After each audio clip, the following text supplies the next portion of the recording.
ನಮಸ್ತೆ ಸ್ನೇಹಿತರೆ, ಶಕ್ತಿ ಚಾನೆಲ್ಗೆ ಸ್ವಾಗತ. ನಾನಿವತ್ತು ಅವರೆಕಾಳು ಸಾಂಬಾರು ಮಾಡೋದನ್ನ ತೋರಿಸ್ತಾ ಇದ್ದೀನಿ. ಅವರೆಕಾಳು ಸಾಂಬಾರು ಯಾರಿಗೆ ಇಷ್ಟ ಇಲ್ಲ ನೋಡಿ, ಹಸಿಕಾಳು ಸೀಸನ್ನಲ್ಲಿ ಎಲ್ರಿಗೂ ಇಷ್ಟ ಆಗುತ್ತೆ. ಅವರೆಕಾಳು ಸೀಸನ್ನಲ್ಲಿ ತುಂಬ ಚೆನ್ನಾಗಿರುತ್ತೆ. ಅವರೆಕಾಳು ಸಾಂಬಾರು ನಾನು ತೋರಿಸಿರೋ ಥರ ಮಾಡಿದರೆ ತುಂಬ ಚೆನ್ನಾಗಿರುತ್ತೆ. ಅದು ಹೇಗೆ ಮಾಡೋದು ಅಂತ ನನಗೆ ಹೇಳ್ತೀನಿ. ಅದಕ್ಕೂ ಮುಂಚೆ ಯಾರೇ ನನ್ನ ಚಾನಲ್ಗೆ ಸಬ್ಸ್ಕ್ರೈಬ್ ಆಗಿಲ್ಲ, ಪ್ಲೀಸ್ ಸಬ್ಸ್ಕ್ರೈಬ್ ಮಾಡ್ಕೊಂಡು ನೋಡಿ ಅಂತ ಹೇಳ್ತಾ ಇವಾಗ ಅವರೆಕಾಳು ಸಾಂಬಾರನ್ನ ಮಾಡೋದು ಹೇಗೆ ಅಂತ ನಾನಿವಾಗ ನಿಮಗೆ ತೋರಿಸ್ತೀನಿ. ಈಗ ಅರ್ಧ ಕೆ ಜಿ ಅವರೆಕಾಯಿ ತೊಗೊಂಡಿದ್ದೆ. ಅರ್ಧ ಕೆ ಜಿ ಅವರೆಕಾಯಿ ಇದೆ. ಇವಾಗ ಇದನ್ನು ಕುಕ್ಕರ್ಗೆ ಹಾಕ್ತೀನಿ. ಒಂದು ಟೊಮೆಟೊನ ತೊಳೆದಿಟ್ಕೊಂಡಿದ್ದೆ, ಇವಾಗ ಅದನ್ನು ಹಾಕ್ತೀನಿ.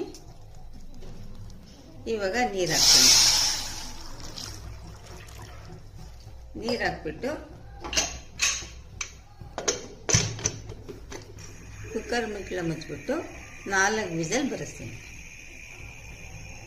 ಈಗ 4 ವಿಸಲ್ ಬಂದಾಗಿದೆ. ಈಗ ಅವರೆಕಾಳು ಬೆಂದಿದೆಯಾ ನೋಡೋಣ.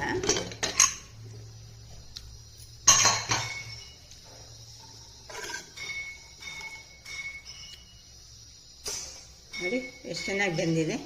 ಇಷ್ಟು ಚೆನ್ನಾಗಿ ಬೇಯಬೇಕು. ಚೆನ್ನಾಗಿ ಅವರೆಕಾಳು ಬೆಂದ್ರೇ ಸಾಂಬಾರು ರುಚಿಯಾಗೋದು. ನೋಡಿ ಚೆನ್ನಾಗಿ ಬೆಂದಿದೆ ಅವರೆಕಾಳು. ನಾನು 4 ವಿಸಲ್ ಇಟ್ಟಿದ್ದೆ. ಇವಾಗ ಸಾಂಬಾರು ಮಾಡ್ತೀನಿ. ಅವರೆಕಾಳು ಸಾಂಬಾರಿಗೆ ರುಬ್ಬೋದಕ್ಕೆ ನಾನು ಒಂದು 3 ಸ್ಪೂನು ತೆಂಗಿನ ತುರಿ ತೊಗೊಂಡಿದ್ದೀನಿ. ಒಂದು 5 ಹೆಸರು ಬೆಳ್ಳುಳ್ಳಿ ಸುಲಿದು ಇಟ್ಕೊಂಡಿದ್ದೀನಿ. ಒಂದು ಚಿಕ್ಕ ಗೆಡ್ಡೆ ಈರುಳ್ಳಿ ತೊಗೊಂಡಿದ್ದೀನಿ, ಸಣ್ಣ ಪೀಸ್ ಮಾಡಿ ಇಟ್ಕೊಂಡಿದ್ದೀನಿ. ಇದನ್ನು ನಾನು ಅರ್ಧ ಕೆ ಜಿ ಅವರೆಕಾಳು ಇರೋದ್ರಿಂದ ಎಲ್ಲದನ್ನು ಸ್ವಲ್ಪನೇ ಹಾಕ್ಕೊಂಡಿದ್ದೀನಿ. ಜಾಸ್ತಿ ಹಾಕ್ಕೋಬಾರ್ದು. ಬೆಳ್ಳುಳ್ಳಿ ಜಾಸ್ತಿ ಆದರೆ ಬೆಳ್ಳುಳ್ಳಿ ವಾಸನೆ ಬರುತ್ತೆ. ಅದಕ್ಕೆ ಎಲ್ಲ ಸ್ವಲ್ಪನೇ ಹಾಕ್ಕೊಂಡಿದ್ದೀನಿ. ನಾನು ರುಬ್ಬೋದಕ್ಕೆ ಅವರೆಕಾಳು ಹಾಕ್ಕೊತೀನಿ. ಯಾಕೆ ಅಂತಂದರೆ ನಾನು ಸಾಂಬಾರು ಮಾಡೋದಕ್ಕೆ ಸಾಂಬಾರು ಪುಡಿ ಉಪಯೋಗಿಸಲ್ಲ, ನಾನು ಸಾರಿನ ಪುಡಿ ಉಪಯೋಗಿಸ್ತೀನಿ. ಸಾಂಬಾರು ಪುಡಿ ಅಂದರೆ ನಾವು ಕಾಳುಗಳೆಲ್ಲ ಹಾಕಿ ಮಾಡಿರ್ತೀವಿ, ಆವಾಗ ಗಟ್ಟಿ ಬರುತ್ತೆ ಸಾಂಬಾರು. ನಾನಿಲ್ಲಿ ಸಾರಿನ ಪುಡಿ ಹಾಕೋದ್ರಿಂದ ಸಾರು ಗಟ್ಟಿ ಬರಲ್ಲ. ಅದಕ್ಕೋಸ್ಕರ ನಾನು ಅವರೆಕಾಳನ್ನ ಬೇಯಿಸಿರೋ ಅವರೆಕಾಳನ್ನ ಸ್ವಲ್ಪ ಹಾಕ್ಕೊತಾ ಇದ್ದೀನಿ. ಮತ್ತು ಟೊಮೆಟೊ ಕೂಡ ರುಬ್ಬೋದಕ್ಕೆ ಹಾಕ್ಕೊತೀನಿ ನಾನು. ಇವಾಗ ಮಿಕ್ಸಿ ಜಾರಿಗೆ ನೋಡಿ ತೆಂಗಿನ ತುರಿ, ಈರುಳ್ಳಿ ಮತ್ತು ಬೆಳ್ಳುಳ್ಳಿ ಇಷ್ಟನ್ನು ಹಾಕ್ಕೊಂಡು ನೀರು ಹಾಕ್ಕೊಂಡು ಒಂದು 3/4 ಭಾಗ ರುಬ್ಕೊತೀನಿ. ಆಮೇಲೆ ಅವರೆಕಾಳು ಟೊಮೆಟೊ ಹಾಕ್ತೀನಿ. ಇವಾಗ 3/4 ಭಾಗ ನುಣ್ಣಗೆ ರುಬ್ಕೊಂಡಿದ್ದೀನಿ. ಇವಾಗ ಕಾಳು ಮತ್ತು ಟೊಮೆಟೊನ ಹಾಕ್ತೀನಿ.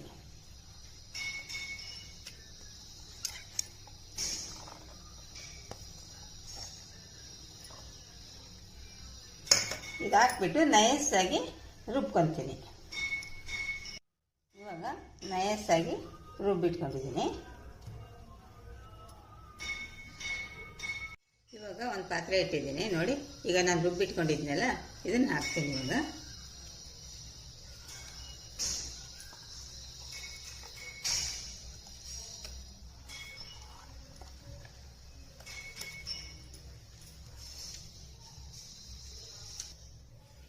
ಇವಾಗ ಒಂದು ಸಣ್ಣ ನಿಂಬೆಹಣ್ಣಿನ ಗಾತ್ರದ ಹುಣಸೆ ಹಣ್ಣನ್ನ ನೆನೆ ಹಾಕಿಕೊಂಡಿದ್ದೆ. ಇವಾಗ ಆ ರಸನ ಹಾಕ್ತಾ ಇದ್ದೀನಿ, ಹುಣಸೆ ರಸ. ಇವಾಗ ಇದು ಬೇಳೆ ಸಾರಿನ ಪುಡಿ. ನಾವು ಬೇಳೆ ಸಾರಿನ ಪುಡಿನೇ ಬೇರೆ ಮಾಡ್ಕೊತೀವಿ, ಮತ್ತು ತರಕಾರಿ ಹಾಕಿ ಸಾಂಬಾರಿಗೆ ಬೇರೆ ಪುಡಿ ಮಾಡ್ಕೊತೀವಿ. ಇದು ನಾನು ಇವಾಗ ಹಾಕ್ತಾ ಇರೋದು ಬೇಳೆ ಸಾರಿನ ಪುಡಿ. ಇದನ್ನು ಒಂದು 2 ಚಮಚ ಹಾಕ್ತೀನಿ.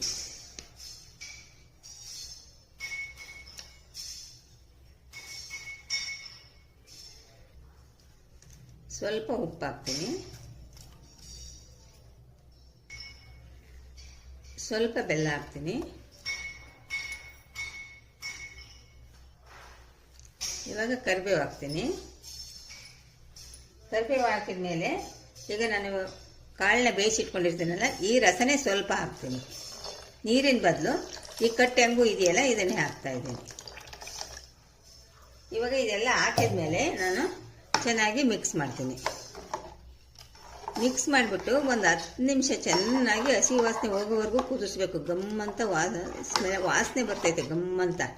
ಅಲ್ಲಿವರೆಗೂ ಚೆನ್ನಾಗಿ ಕುದಿಸ್ಬೇಕು. ಇದನ್ನ ಹಸಿ ವಾಸನೆ ಎಲ್ಲ ಹೋಗಬೇಕು. ತೆಂಗಿನಕಾಯಿ ಇದೆಲ್ಲ ಮತ್ತು ಖಾರ ಎಲ್ಲ ಹುಳಿ ಎಲ್ಲ ಹಾಕಿದ್ದೀನಲ್ವ, ಅದು ಹಸಿ ವಾಸನೆ ಹೋಗೋವರೆಗೂ ಒಂದು 10 ನಿಮಿಷ ಚೆನ್ನಾಗಿ ನಾನು ಕುದಿಸ್ತೀನಿ. ನೋಡಿ ಉಪ್ಪು ಹುಳಿ ಖಾರ ಚೆನ್ನಾಗಿ ಕುದೀತಾ ಇದೆ. ಚೆನ್ನಾಗಿ ಕುದಿಬೇಕು, ಗಮ್ಮಂತ ವಾಸನೆ ಬರಬೇಕು. ಚೆನ್ನಾಗಿ ಕುದಿಬೇಕು. ಇನ್ನೊಂದು ಸ್ವಲ್ಪ ಹೊತ್ತು ಕುದಿಸ್ತೀನಿ. ಇವಾಗ ಖಾರ ಚೆನ್ನಾಗಿ ಬೆಂದಿದೆ ನೋಡಿ. ತುಂಬ ಚೆನ್ನಾಗಿ ಬೆಂದಿದೆ.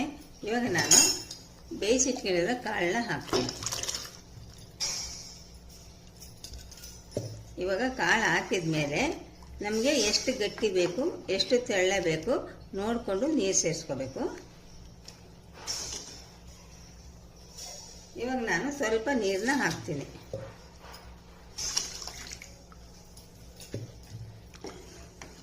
ಇದು ಇನ್ನೊಂದು ಸ್ವಲ್ಪ ಕಾಳು ಹಾಕಿದ ಮೇಲೆ ಕಾಳಿಗೆ ಹೊಂದ್ಕೋಬೇಕು, ಉಪ್ಪು ಹುಳಿ ಖಾರ ಎಲ್ಲ. ಇದನ್ನು ಒಂದು 5 ನಿಮಿಷ ನಾನು ಕುದಿಸ್ತೀನಿ.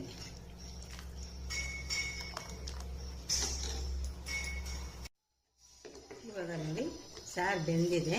ಇವಾಗ ಇದಕ್ಕೆ ನಾನು ಒಗ್ಗರಣೆ ಕೊಡ್ತೀನಿ.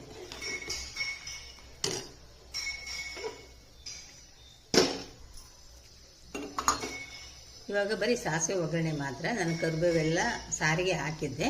ಈಗ ಬರೀ ಸಾಸಿವೆ ಒಗ್ಗರಣೆಗೆ ಹಾಕ್ತೀನಿ. ಇಂಗು ಕೂಡ ನಾನು ಸಾರಿನ ಪುಡಿಗೆ ಹಾಕಿದ್ದೀನಿ. ಅದಕ್ಕೆ ಇವಾಗ ಬರೀ ಸಾಸಿವೆನ ಒಗ್ಗರಣೆಗೆ ಹಾಕ್ತೀನಿ. ಇವಾಗ ನೋಡಿ ಸಾಸಿವೆ ಒಗ್ಗರಣೆಗೆ ಹಾಕ್ತಾಯಿದ್ದೀನಿ.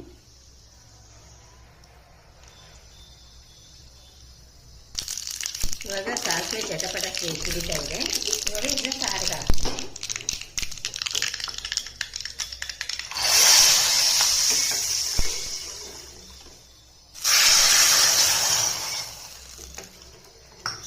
ನೋಡಿ ಸ್ನೇಹಿತರೆ, ಇವಾಗ ಅವರೆಕಾಳು ಸಾಂಬಾರು ರೆಡಿ ಆಯಿತು. ಈ ಅವರೆಕಾಳು ಸಾಂಬಾರು ಮಾಡ್ತಾ ಇದ್ರೆ ಪಕ್ಕದ ಮನೆಯವ್ರಿಗೆಲ್ಲ ಘಮ ಹೋಗುತ್ತೆ. ಅವರಿಗೆ ಗೊತ್ತಾಗುತ್ತೆ ನೀವು ಅವರೆಕಾಳು ಸಾಂಬಾರು ಮಾಡ್ತಾ ಇದ್ದೀರಾ ಅಂತ. ಅಷ್ಟು ಚೆನ್ನಾಗಿರುತ್ತೆ, ಅಷ್ಟು ಘಮ ಇರುತ್ತೆ. ಇದಕ್ಕೆ ಮುದ್ದೆ ಊಟ ಮಾಡೋರಾದರೆ ಮುದ್ದೆ ಬಿಸಿ ಬಿಸಿ ಮುದ್ದೆ ಮಾಡಿಕೊಂಡು ತೆಳ್ಳಗೆ ಮಾಡ್ಕೋಬೇಕು ಮುದ್ದೆನ. ಮತ್ತು ಮುದ್ದೆನ ಬೇಯಿಸಬೇಕು. ಸ್ವಲ್ಪ ಚೆನ್ನಾಗಿ ಮುದ್ದೆ ಬೇಯಿಸಿಬಿಟ್ಟು ತೆಳ್ಳಗೆ ಮುದ್ದೆ ಮಾಡಿಕೊಂಡು ಈ ಅವರೆಕಾಳು ಸಾಂಬಾರು ಹಾಕೊಂಡು ತಿಂತಾ ಇದ್ರೆ ಅದು ಮಜನೇ ಬೇರೆ. ಮುದ್ದೆ ತಿಂದೇ ಇದ್ದವರು ಅನ್ನಕ್ಕೂ ಕೂಡ ತುಂಬ ಚೆನ್ನಾಗಿರುತ್ತೆ. ಅನ್ನದ ಮೇಲೆ ಹಾಕ್ಕೊಂಡು ಇದನ್ನು ಒಂದು ಸ್ವಲ್ಪ ತುಪ್ಪ ಹಾಕ್ಕೊಂಡು ತಿಂತಾ ಇದ್ರೆ ಅಷ್ಟು ರುಚಿಯಾಗಿರುತ್ತೆ. ನಿಮ್ಮನೇಲೆ ನೀವು ಇದನ್ನ ಮಾಡಿ ನೋಡ್ರಿ. ನೋಡಿ ರೆಡಿ ಆಯಿತು ಅವರೆಕಾಳು ಸಾಂಬಾರು.